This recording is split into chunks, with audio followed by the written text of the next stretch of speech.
This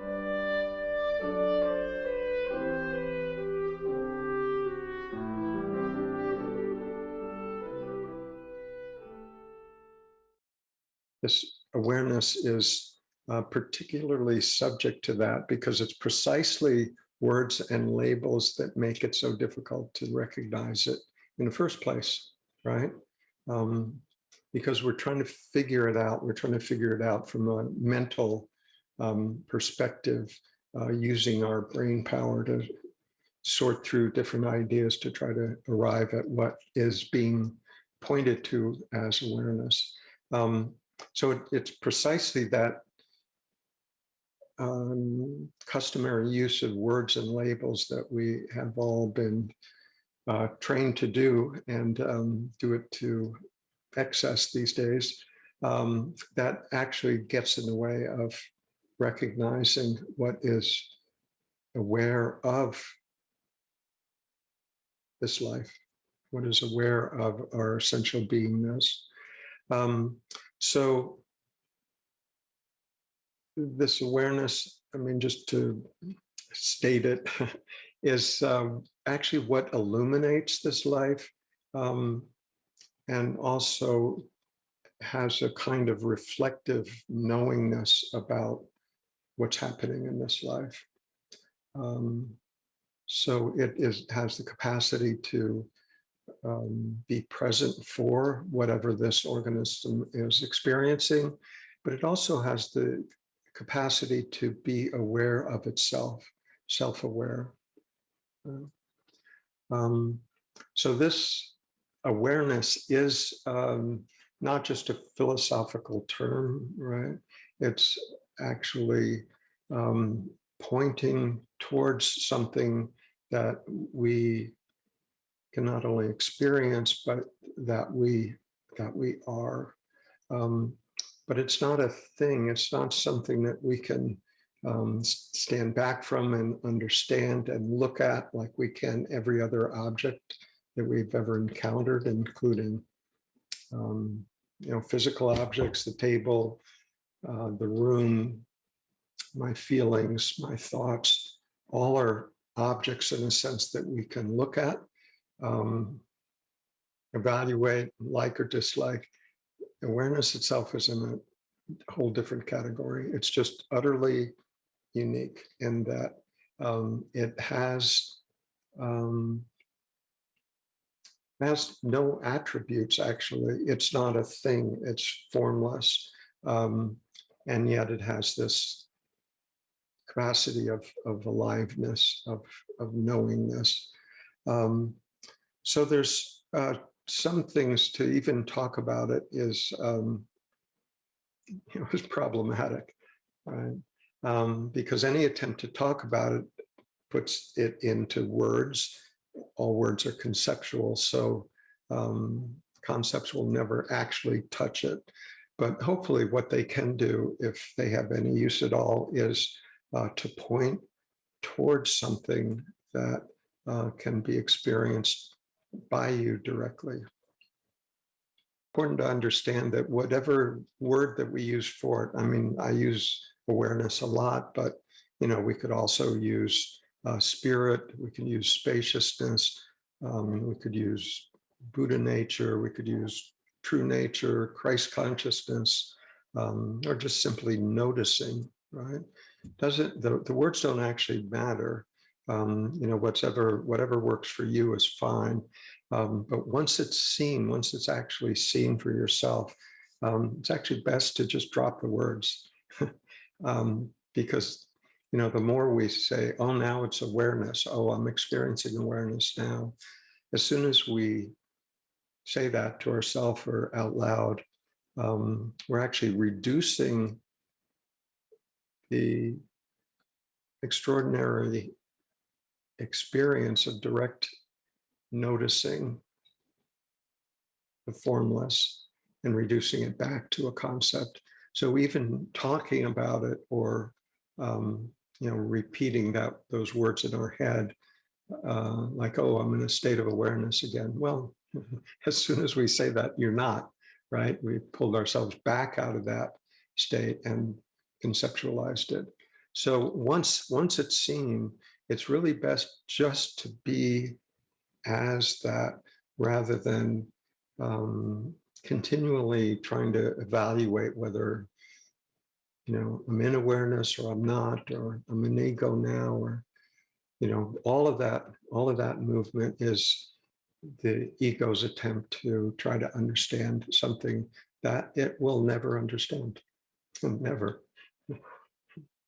So, we can, once it's seen, just drop the words, just be with that direct seeing of it, in that knowingness of it, in that awareness of itself, resting as awareness.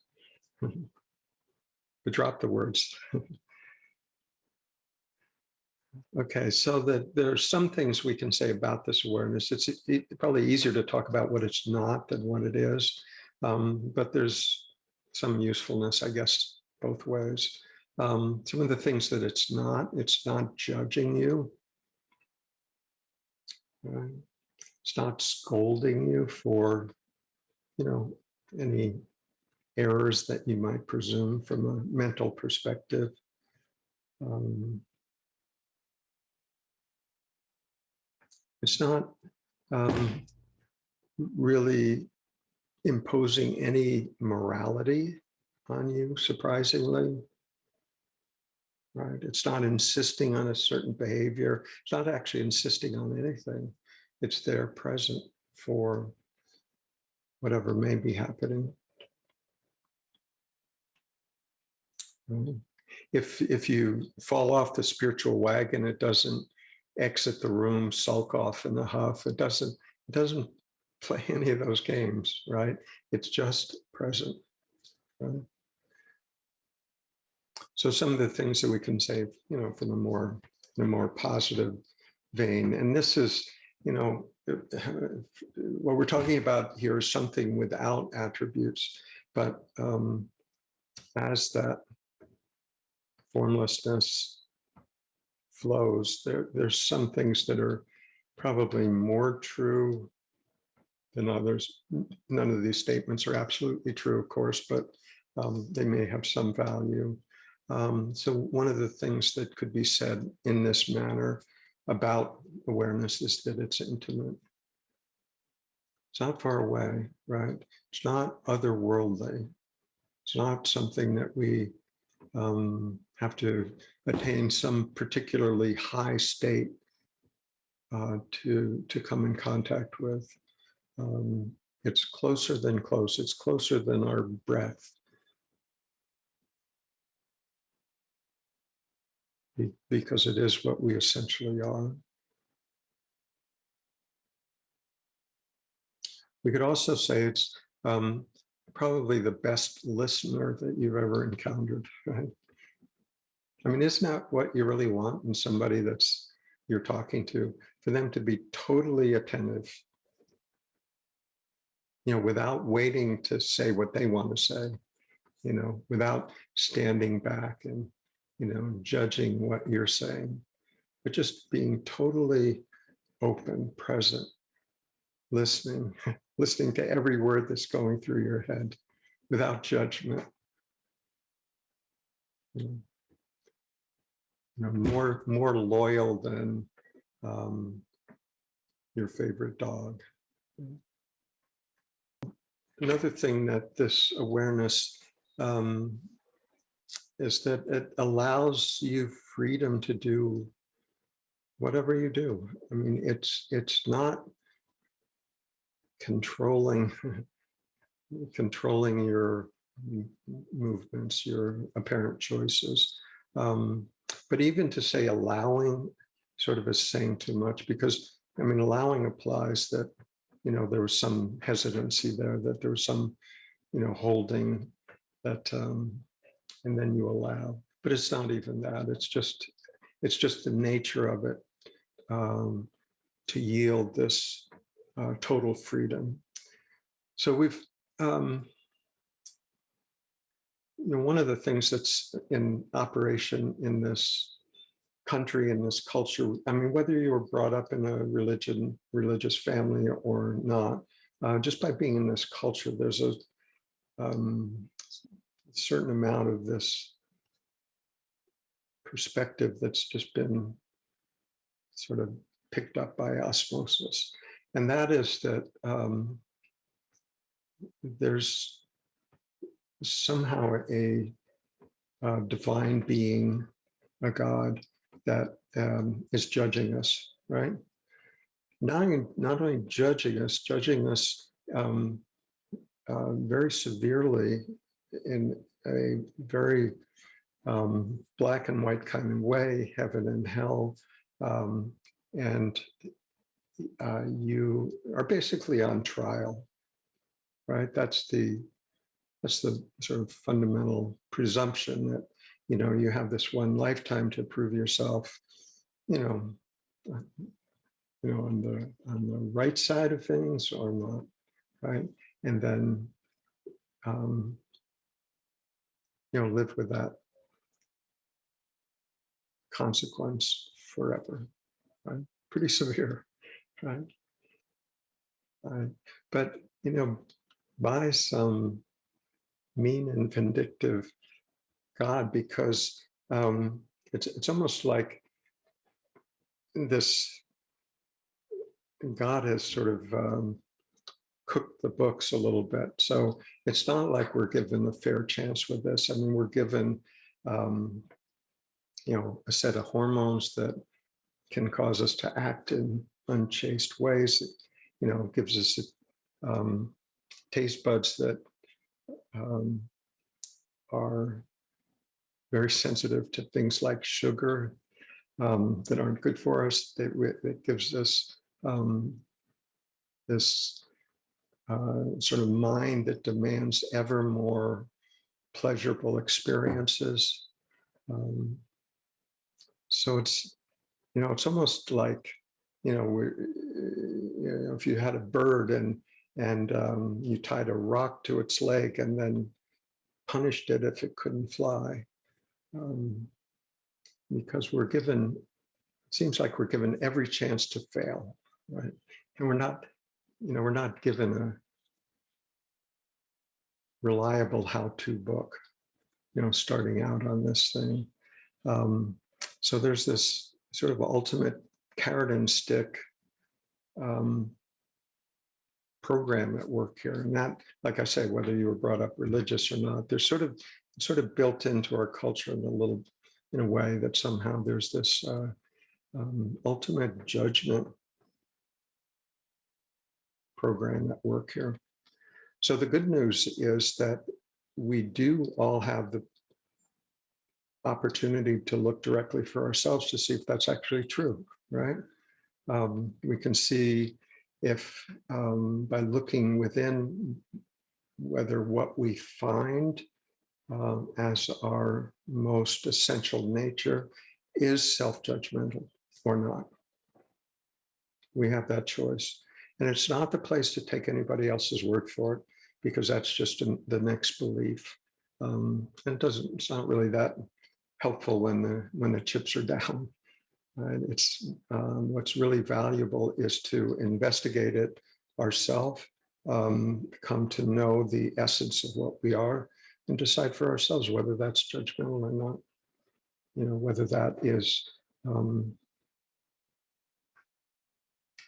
there's blame and responsibility, or when we really look closely, can we see that it's just not knowing, right? Not knowing any better at the time. And that's essentially how we learn. We learn by, some things we can figure out and do the right thing, so to speak. Other things we sort of stub our toe, get crosswise with the world and learn from that. So either way, there's a possibility to learn. That's the opportunity within this lifetime to really understand what this life is about. And in the meantime, awareness is watching the whole show unfold non-judgmentally. Okay, that's sort of a spoiler alert right there. But yeah, find out for yourself. But yeah, that's the answer. It's not judgmental. Any idea that we might be carrying around that it is, we might investigate that if that's actually true or not, or if that's just something that we picked up along the way, like the next virus. Okay, so we also have this sense that I think, just looking at ourselves, it's like I'm in here and the divine source, God, whatever you want to call that, is out there. I'm here, that's there. And there's this sense of separation here. But I suggest that the very opposite is true, that what we truly are is already present here. The divine is already present.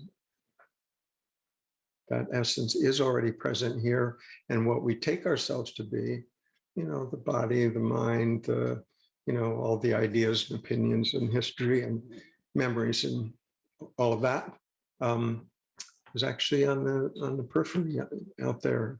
It's out there where we can see it, notice it from that point of viewing, right? The right view, awareness, noticing objects within that awareness, all objects within awareness. So if we believe somehow that we're separate from source, well, first of all, it's useful to note that it's a belief, right? We don't actually know that. At best, it can, or at worst, it can just be a belief, right? We believe somehow it feels like we're separate from source. But what is it that's actually creating that separation other than a mental thought? Byron Katie says very simply, when I used to believe my thoughts, I'd suffer. When I don't believe my thoughts, I don't suffer. Right? So that's the only thing that can separate us from the one life, existence, creation, is and can only be our mind, our mental thinking process. Now, the thinking process actually isn't the problem. The thoughts can occur, right? It's the belief in those thoughts that give them the reality. That's what empowers them. The thoughts, you don't actually have any control over what random thought may pass through your mind. I mean, the thought may pass through our minds that, I feel separate from the rest of existence. Okay. It's the belief that that's actually true, or the fear that it might be true, or the hope that it isn't true. It gives it the power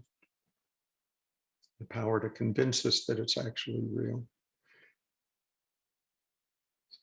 But this sense of being separate from, what would that actually entail? Would that mean that, if we were actually separate from the one source, would that mean that we were living in some alternative universe, that we're being, on life support from something other than, life itself? Would it mean that somehow we were somehow lacking in something of essence? And that's what we were taught, right? We were taught that there is a lack, that there is a deficiency, that there is, original sinful nature. We're in debt from the get-go, and somehow we need to work our way out of that. Again, do we know that's true? Or is it just the next belief? So this is the value of actually investigating for ourselves, because we do have the opportunity in this lifetime not to take anybody else's word for it. There may be some voices out there that can usefully point in a certain direction. That's helpful because it can save time. From looking in the millions of places, directions that there are to look, but so if we sort of trust a voice out there to the extent of, well, let me see for myself if what that person says is actually true. I'll try it out for myself. Maybe it's true, maybe it's not. I don't know. But if I examine it myself, then I'll know. Then I'll know if I take it to, the appropriate depth. If I spend some time with it, if I really investigate it, if I really give that pointing a fair chance, then I'll know for myself. And I don't need to take anybody else's word for it. And it will be something that can't be taken away, right?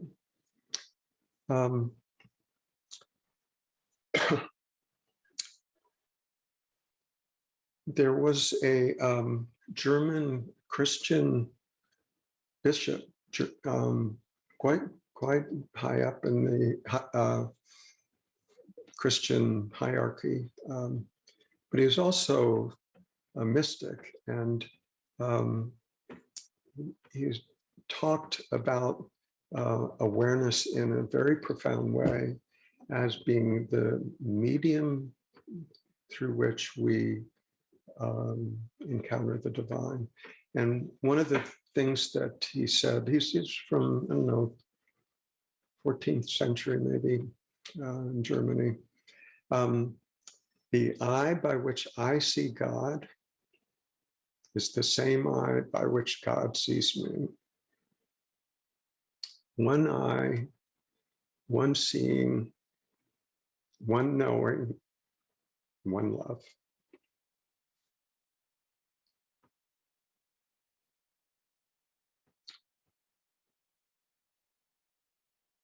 So this is the significance of awareness as the medium through which we can recognize the divine for ourselves, and also the medium that we can recognize our true nature, our true function for ourselves. So it sort of works, it works both ways, that awareness looking towards source, towards that immense depth, that unknowing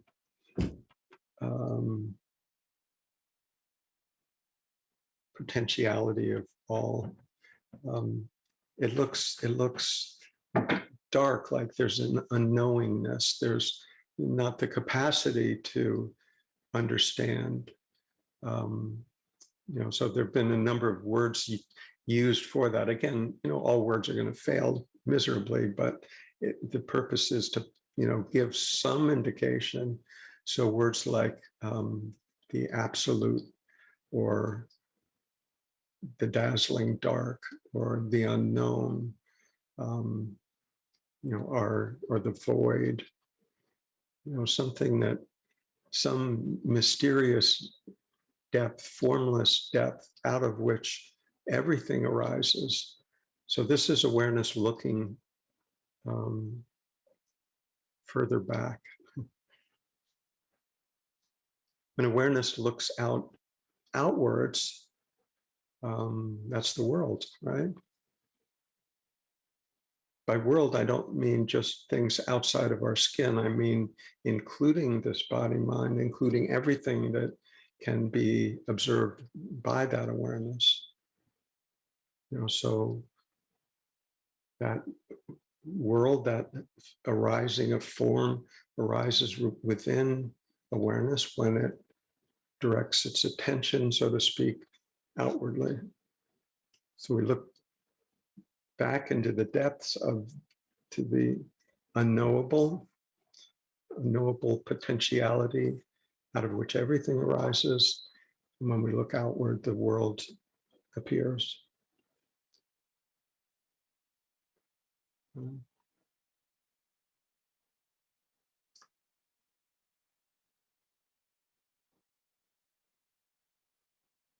Meister Eckhart had this very poetic description of, looking into the depths, looking back into the absolute.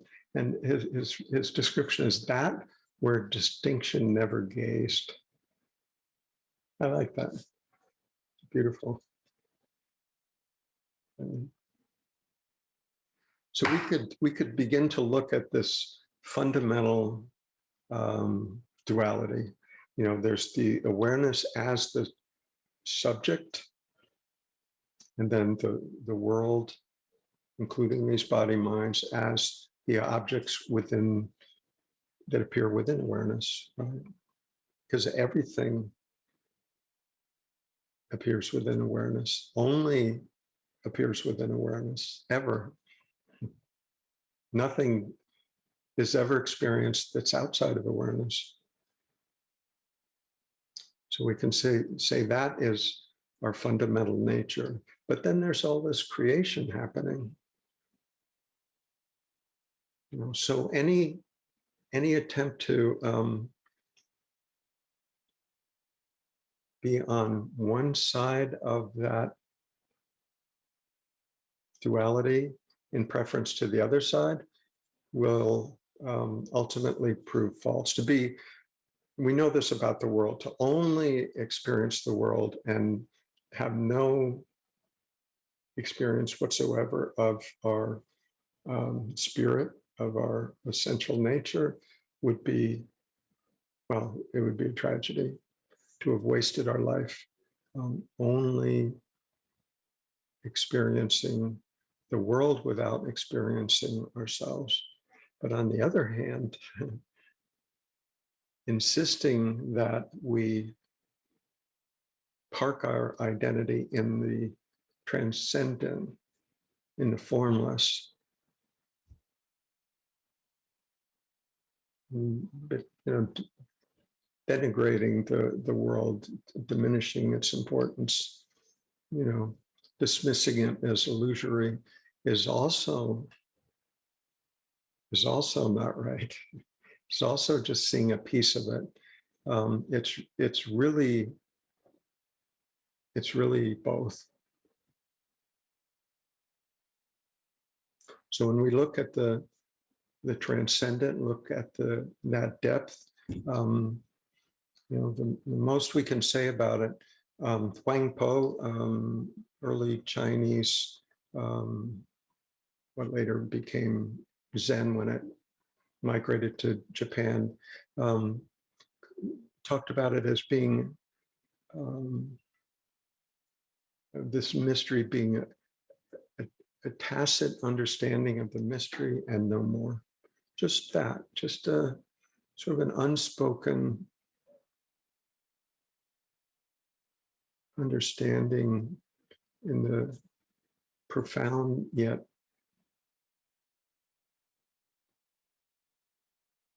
way that's not reducible to words.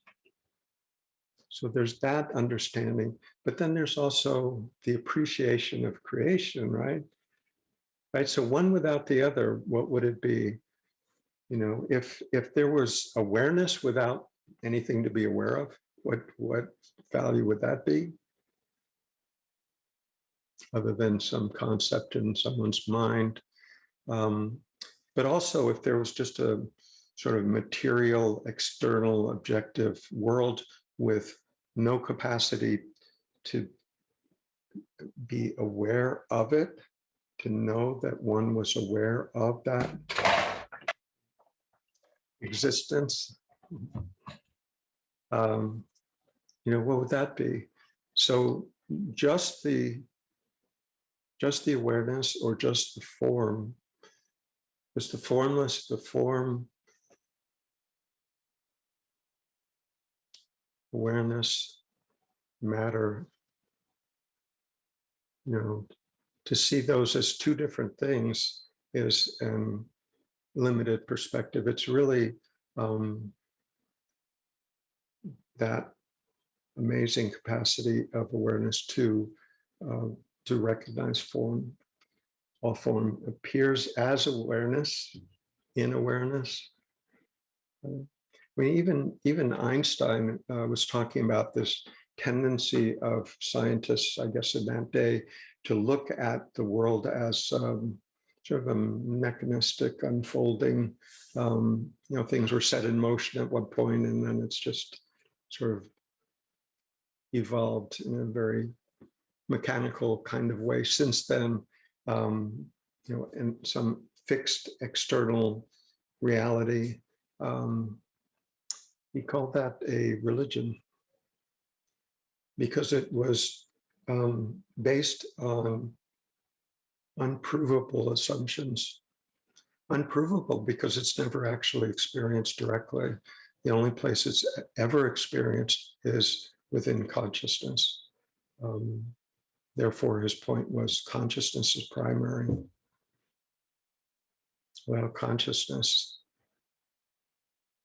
we would have no idea whether the world existed or didn't. So it's not that the world is illusory, as in a dream, but it just doesn't exist in the way that we believe that it does. It's dependent on the other half of this duality, existence, dependent on consciousness. Consciousness is meaningless without something to be conscious of. Right. So it also seems that this awareness that we have is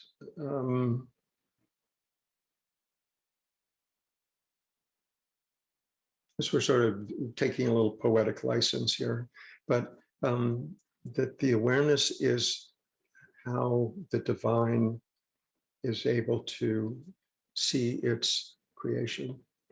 That we are the instrument, as all other creatures are as well, to notice the magnificence of the creation.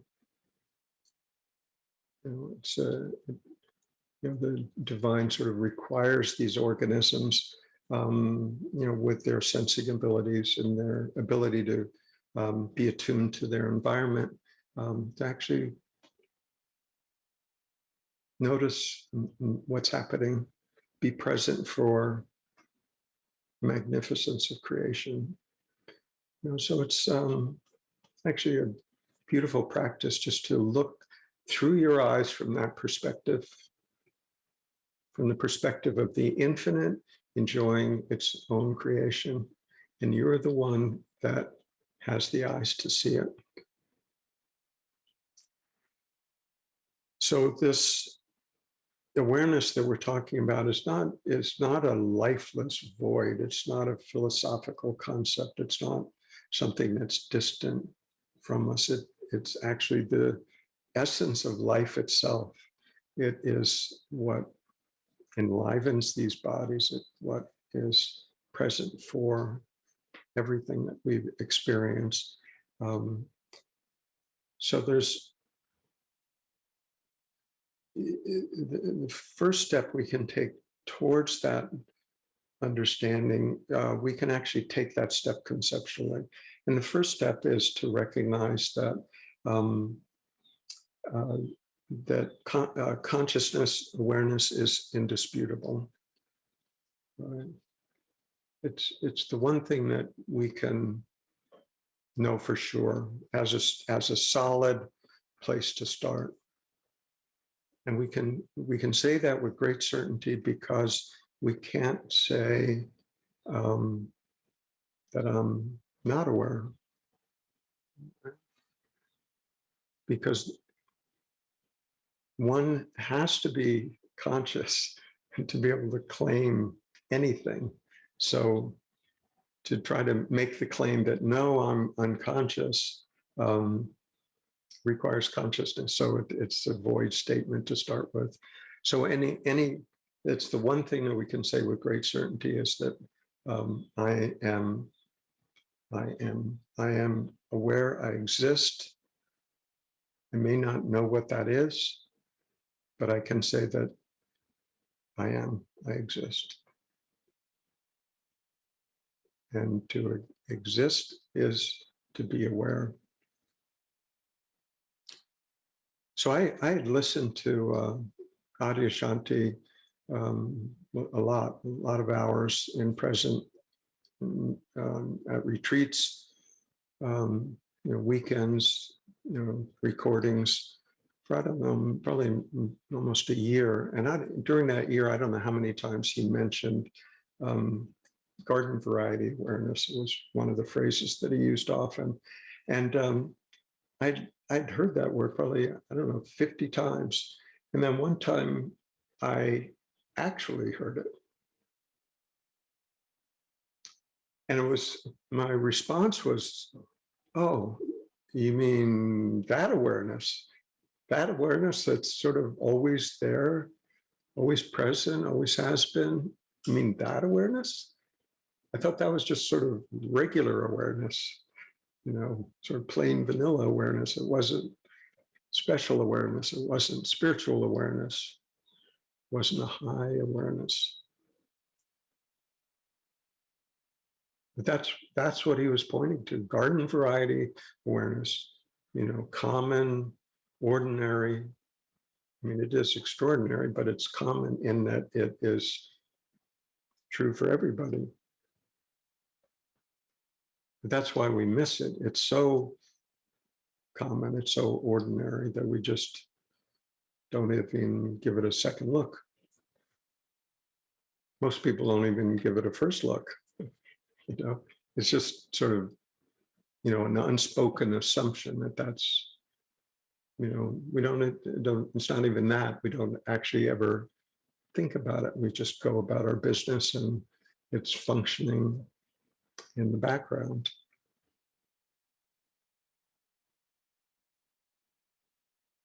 So we may hear something many, many times before we really hear it and really get what's being pointed to.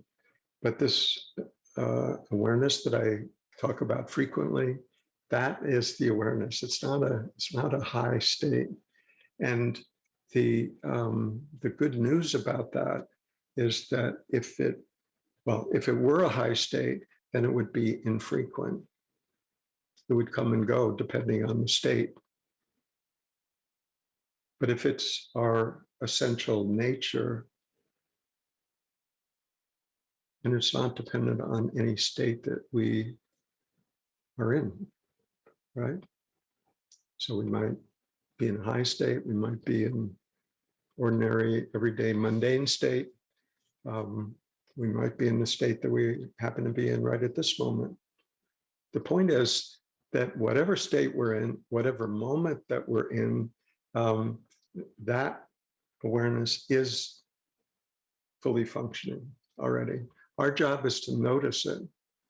So this moment, or the next moment, or any moment is a perfect opportunity to do that. We don't need to wait for some future extraordinary transformative experience. We don't need to wait for the next philosophical idea or the next book that grabs our fancy or the next online course that'll resolve everything. Whatever we are is what we are at every moment.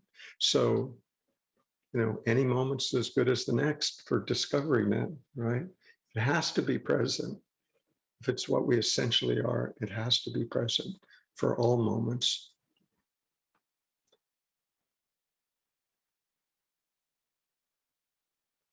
So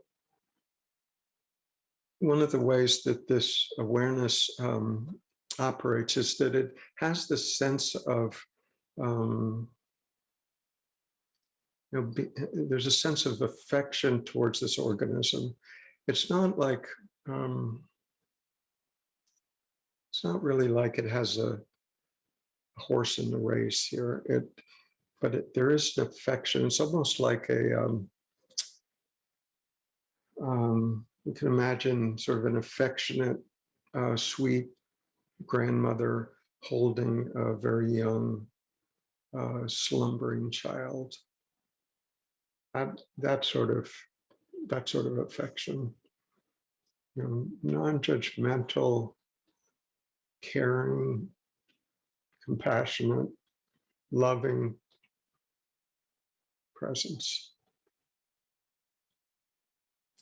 So if we were to view our, I don't know, current state of affairs from that awareness, even if we imagine what that might be from the way it's being described, I mean, how would that spaciousness, that awareness, um, how would that feel? How would it view what you might otherwise see as, shortcomings or habits or things that could be improved or mistakes in life? Or how would it view all of that? Would it view that as your essence? Would it be judging you, evaluating? Or from that, you could say sort of a more elevated perspective, would it be more like just seeing the consequences of circumstances, in your lifetime, genetic, environmental, led to this particular configuration, this particular conditioning? Would it then turn around and judge it? Or would it just see, no, that's how it happened? Maybe there were some lessons to be learned through those events, through that conditioning. An opportunity to see that what we truly are isn't that conditioning. Conditioning is more on the periphery, something that we can notice, something that we can look at, but not something that's essentially who we are. So just just sort of looking back from awareness at this body mind with its quirks, let's say. There's a sense of gentleness, kindness, affection.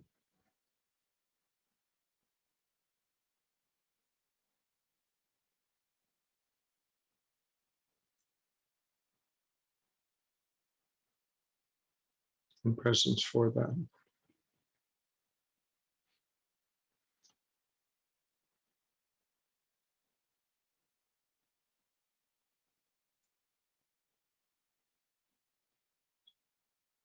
So one of the things that happens sometimes when we do get around to noticing this awareness, because that's really the first major revelation, is to recognize the awareness that we essentially are.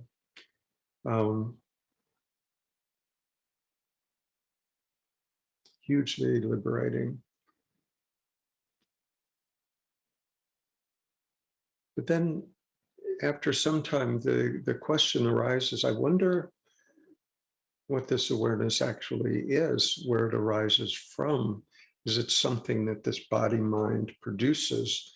Is it something, somehow a electrochemical result from this wet mass in my skull? Is that where it arises from? Does that have the capacity to produce awareness? A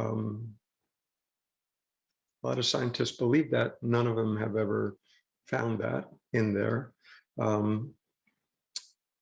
The other possibility, of course, is that awareness is something much more profound than that, that exists um, prior to this form, that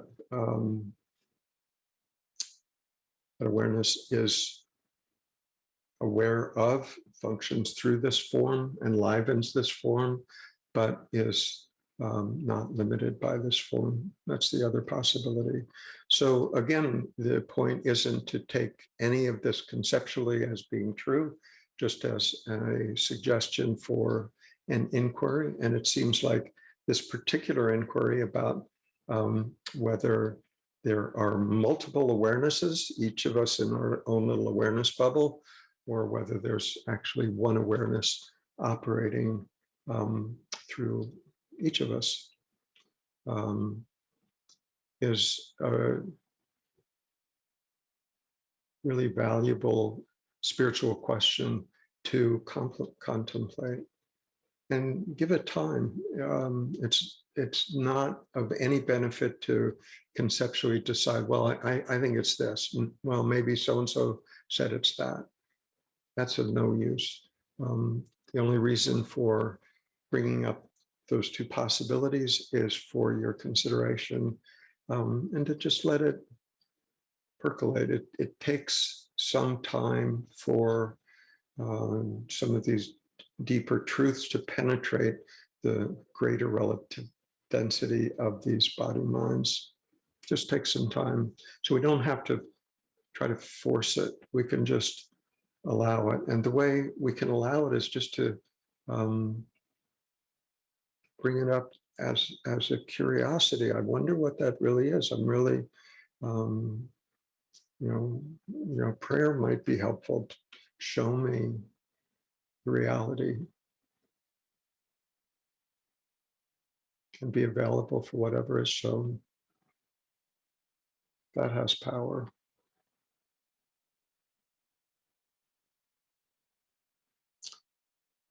We also believe that, this lifetime, there's some continuity there throughout our life. And we attribute that to, a whole series of events, memories that happen. We can think back on our sort of identity of this accumulated series of memories, sort of reduced to a manageable conceptual whole. But when we really look at it, we see there's just gaps. There's, a memory here, a memory there, vast periods in between where we have no memory at all. Clearly, memory isn't what is continuous. The brain sort of pieces these different events together and presumes a continuity. And yet there's an undeniable sense of continuity, that somehow something that we are has been here all along, has been what I am, even though I've grown older, my appearance have changed, my circumstances have changed, etc. But there's a sense of continuity, and I'd suggest that what that is, rather than our history and our memory and our circumstances, is actually this awareness is what is continuous, because it is the one thing that has been present throughout. Present as an unmoving presence. So what is unmoving is the only thing that can notice what moves, what changes, what's impermanent, right? But what notices that is alive, vibrant, but solid, unmoving, always present. So it's always present, always now, can notice what changes, what comes and goes, what's impermanent. So we can see this awareness as that solidity, whereas, life circumstances change, sometimes for the better, sometimes not. But what remains is this awareness.